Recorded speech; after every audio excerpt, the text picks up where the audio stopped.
তাহলে বিঘে প্রতি 7 মণ দেন। মোট কত বিঘে জানি বললেন? 20 বিঘে। তাহলে 7 × 10 = 70, 140।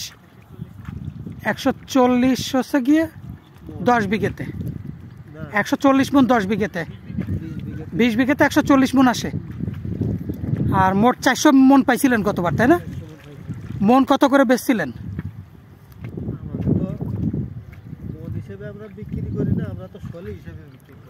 শোলে হিসেবে।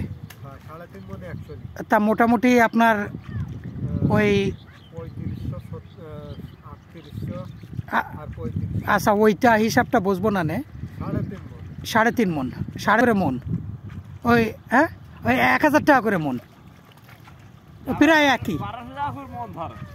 1200 টাকা করে।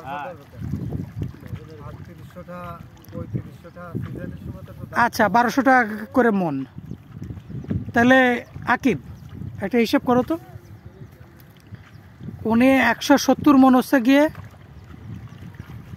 দিয়ে দিছে, না 140 মণ দিয়ে দিছে, আর 260 মণ তাহলে থাকে। 260 মণ থাকে। 260 মণ কত করে? 1200 টাকা করে মণ। 1200 গুণ 260 গুণ করো।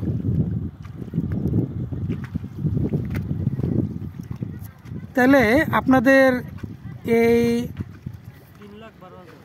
3,12,000 এর মধ্যে আপনার ধানের উৎপাদন থেকে শুরু করে পাকা পর্যন্ত কয় মাস লাগছে? 6 মাস। তো 6 মাসে আপনার খরচ হয়েছে কত? আনুমানিক হিসাব করছেন?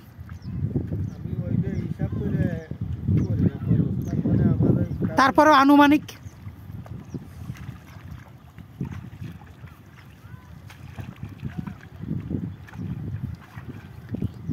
1 লাখ।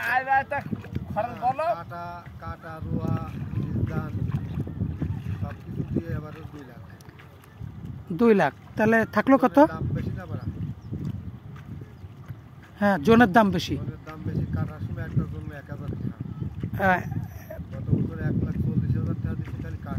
কাটতে কত থাকলো তাইলে? 1,12,000। মাছের থেকে কত আসে? সবজি থেকে কত আসে?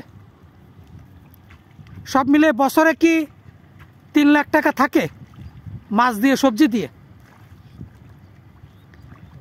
মাছ দিয়ে সবজি দিয়ে থাকে 3 লাখ থাকে, কিন্তু ওই খরচ হয় বেশি। এবার ওই সবজিতে খরচ কম। হ্যাঁ, সবজিতে খরচ কম। 2 লাখ ধরা যায়। 2 লাখ বছরে বছরে। আচ্ছা, এটা আর ভালো হয় না। আচ্ছা, হ্যাঁ, এই চারিপাশে কুমড়ো গাছে হ্যাঁ বেসন দিয়ে, সার দিয়ে, জন দিয়ে 30,000 টাকা খরচ হয়েছে। তাতে এই জায়গা আমার একটু লাভবান যে 1.5 লাখ টাকা বিক্রি হবে। তার মানে 1,20,000 টাকা আপনার শুধু কুমড়োতে? হ্যাঁ। অন্য কোনো শাকসবজি লাগান নাই? অন্য কোনো শাকসবজি, লাল শাক বলেছিলাম 200 টাকার বেশি বলেছিলাম, 4,000 টাকা বেশি। তো ওটা টুকিটাকি খরচ উঠে যাবে আর কি। এখন মাছে কেমন লাভ করছিলেন? মাছে কোনোবার সর্বোচ্চ কত টাকা লাভ করছেন আর সর্বনিম্ন কত? হ্যাঁ, মাছ ছাড়তে পারলে লাভ হয়। ছাড়তে পারলে লাভ হয়, আর খাবার দিতে পারলে? ধরেন আমার এই যে সত্যি কথা, আমার এই তা আপনি নেট দিয়ে দিতে পারলেন না, উপর দিয়ে ঘেরা দিয়ে?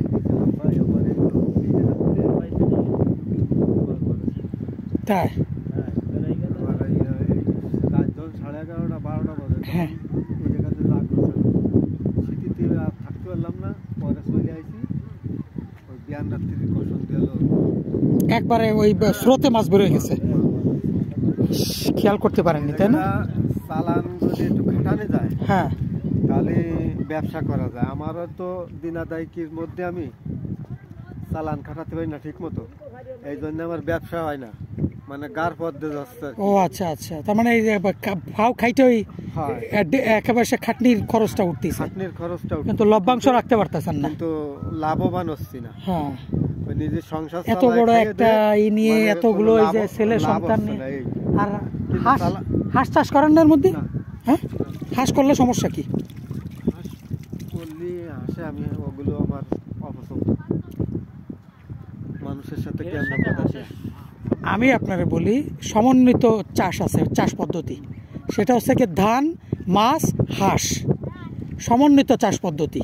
এতে ধানের অনেক রোগবালাই কমে যায়, আর ইয়ে থেকে হাঁস প্রচুর খাবার পায়। আপনার তো বাইরে ছাড়া লাগবে না, আপনি চারিপাশ দিয়ে নেট দিয়ে দেবেন, ভিতরে ছাড়া থাকবে সব। 20-25টা মাছের খরচ কমে যায়, মাছের খাবারের খরচ কমে যাবে। 20-25টা খুশি ওই ডিম খাওয়ার জন্য। তাতে দেখা যাচ্ছে এই গাছ যারা উঠাই দেবেন এখন কিনে রাখবানি, আর আমি হলে এই রোয়ার ভিতরে উঠাই দেবানি। ওই 20-25টা ডিম খাওয়ার জন্য দেখা যাচ্ছে কি প্রতিদিন খাই 20-25টা ডিমই দেবেন ওরা। ওদের বাড়তি খাবার দেওয়া লাগবে না। আমার ওতে চাইরে নাও খরচ নেই। হ্যাঁ আচ্ছা, যাক ওই একটা পুষ্টি উঠে গেল আর কি। যাক, এটা একটা ভালো ব্যাপার। আমার এই জায়গায় এই বছর লস গেছে মেলাটা, কিন্তু আমার চালান কম। আমি হলো ওই যশোরের তো ধানি ছাড়িয়েছিলাম।